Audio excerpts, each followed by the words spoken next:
Tuhan dengan tema hari ke-50. Ada apa dengan hari yang ke-50?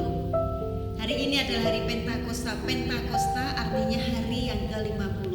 Kita akan belajar bersama-sama. Yang pertama, apa yang terjadi pada hari yang ke-50?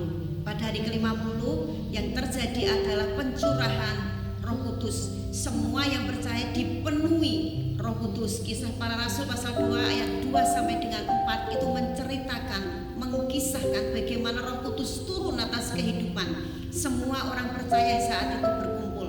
Mereka semua dipenuhi Roh Kudus.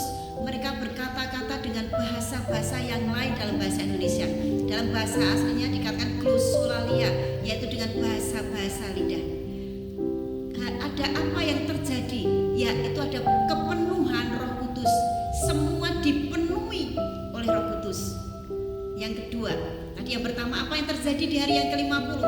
Yang kedua, dikatakan di sini kita belajar bersama siapa yang mendapat pencurahan Roh Kudus atau siapa yang dipenuhi oleh Roh Kudus. Kisah Rasul pasal 2 ayat 1 dikatakan semua orang percaya.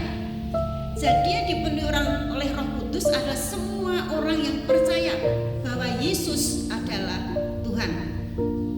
Pasal 2 ayat 17 dan 18 dikatakan semua level, dari level pendidikan, dari level umur dan level jabatan. Sebab di ayat 17 dan 18 dikatakan, aku akan mencurahkan rohku kepada anak-anak laki-laki, anak-anak perempuan, teruna-teruna, yaitu remaja-remaja dan pemuda-pemuda, juga kepada lansia-lansia atau orang-orang tua. Lalu 18 dikatakan kepada hamba-hamba, kepada tuan-tuan, kepada pemimpin-pemimpin. Jadi yang pertama, apa yang terjadi di hari yang ke-50? Yaitu pencurahan Roh Kudus. Lalu yang kedua, kepada siapa Roh Kudus dicurahkan? Siapa yang menerima pencurahan Roh Kudus? Siapa yang dipenuhi Roh Kudus? Yaitu semua orang percaya. Dan semua level umur dan level jabatan. Kita belajar kemudian yang ketiga, kita belajar bersama-sama apa dampaknya sesudah dipenuhi Roh Kudus atau apa dampaknya sesudah menerima pencurahan Roh Kudus. Kita belajar bersama-sama. Di Kisah Rasul pasal 1 ayat 8 dikatakan, tetapi kamu akan menerima kuasa, yaitu kalau Roh Kudus turun ke atasmu, kamu akan menjadi saksiku. Apa dampak sesudah dipenuhi atau mendapat pencurahan Roh Kudus? Berani menjadi saksi atau berani bersaksi. Saya beri contoh, kita akan belajar bersama-sama dalam Kisah Para Rasul pasal 2 dan seterusnya. Kita kenal Petrus, murid Yesus, Rasul Petrus. Petrus memang orangnya radikal, pemberani, selalu membela Yesus. Tetapi ada sisi lain, Petrus adalah pengecut. Mengapa saya katakan pengecut? Saat penyaliban Yesus, saat Yesus dibawa untuk dihakimi, Petrus tidak berani masuk ke pelataran mahkamah agama. Tidak berani masuk. Dan ketemu hamba perempuan berarti kan orang yang dibawa, dia pendidikannya, levelnya. Waktu ditanya, bukankah engkau bersama-sama dia? Bukankah engkau pengikut dia? Petrus langsung nyangkal. Dan ketiga kalinya dia sampai bersumpah, dia berkata, sumpah, aku tidak mengenal dan tidak mengikut dia. Itu saya katakan pengecut. Tetapi mari kita belajar bersama-sama di dalam Kisah Para Rasul pasal yang ke-2 ini, di ayat 14 dan seterusnya. Sesudah Roh Kudus memenuhi kehidupannya, Petrus langsung berkhotbah berapi-api. Di dalam pasal 3 Petrus membuat mujizat sebanyak-banyaknya. Di dalam pasal 4 dikatakan setelah Petrus dipenuhi Roh Kudus, Petrus bersaksi di hadapan pemimpin-pemimpin mahkamah agama. Waktu dia ditangkap karena kesaksiannya, keberanian untuk bersaksi muncul karena dipenuhi Roh Kudus. Karena dia tahu, dan sekarang kita mengerti, karena dipenuhi Roh Kudus, sesungguhnya yang bersaksi itu Roh Kudus dalam kehidupan Petrus, dalam kehidupan kita. Cukup jelas di dalam pasal 4 ayat 8. Setelah Petrus dipenuhi dengan Roh Kudus, terus bersaksi, keberanian bersaksinya muncul. Oleh karena itu dampak untuk dipenuhi Roh Roh Kudus atau pencurahan Roh Kudus yang pertama adalah berani bersaksi. Kemudian yang kedua mempunyai haus dan lapar akan firman Tuhan. Kisah Para Rasul pasal 2, kita belajar Kisah Para Rasul hari ini. Pasal 2 ayat 42 dikatakan mereka bertekun dalam pengajaran rasul-rasul. Setiap hari mereka datang untuk mendengarkan firman Tuhan yang diajarkan Petrus dan teman-temannya.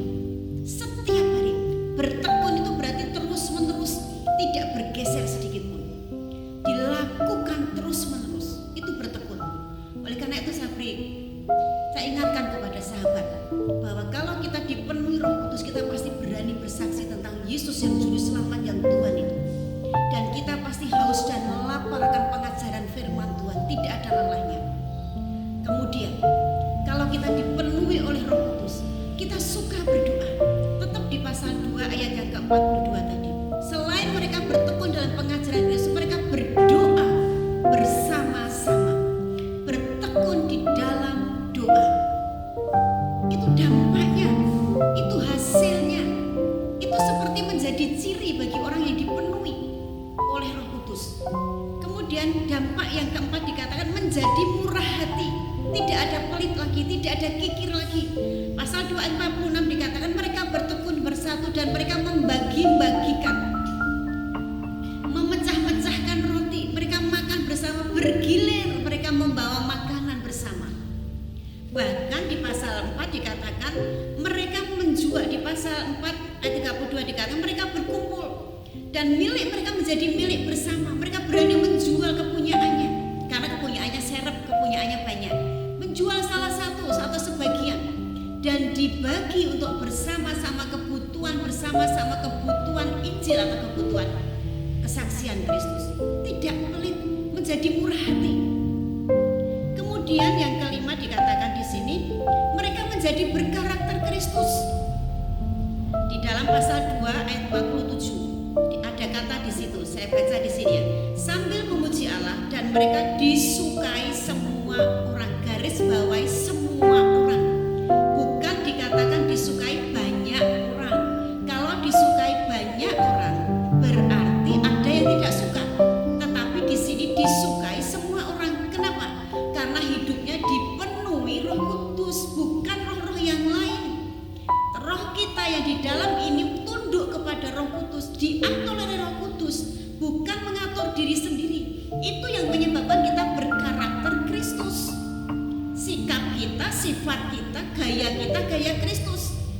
Sehingga dikatakan disukai semua orang. Tidak heran kalau waktu itu persekutuan mereka dalam Kisah Para Rasul pasal 2 bertambah semakin banyak. 3.000, 5.000 orang tambahnya dari 120 orang. Karena kehidupan mereka hanya mengikuti apa yang dikatakan Roh Kudus, mengikuti pimpinan Roh Kudus.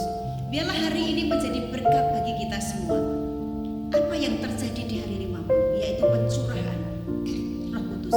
Siapa yang dipenuhi Roh Kudus? Semua orang percaya, segala level umur, segala level jabatan.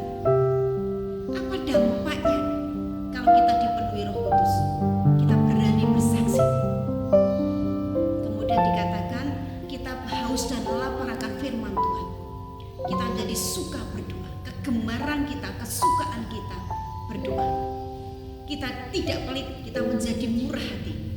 Kemudian kita disukai semua orang. Amin. Tuhan Yesus memberkati. Shalom.